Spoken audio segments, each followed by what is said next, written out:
বাবা যা দেয় তাই পছন্দ করে। ছেলের জুতাই না দিছে, ছেলে জুতা পাও দিয়া ওই আর পরে ভিক্ষা পালাই, এই জুতা এখনো পাই দেয় মানুষে। হ্যাঁ কি আনছো ওইগুলি? তোমার রুচি বলতে কিছু নাই।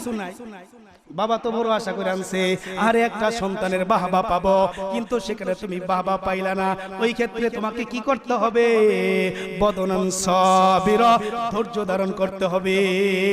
কেননা কোরআন কারীমের মধ্যে আল্লাহ রাব্বুল আলামিন কোথাও বলেন নাই আমি অমুকের সাথে অমুকের সাথে অমুকের সাথে আছি, কিন্তু এক ধরনের ব্যক্তির ব্যাপারে ওয়াদা করছে যে আমি আল্লাহ তাদের সাথে আছি, তারা হলো ধৈর্যশীল। আল্লাহ রাব্বুল আলামিন বলেন ইন্নাল্লাহ মা'আস সাবিরিন।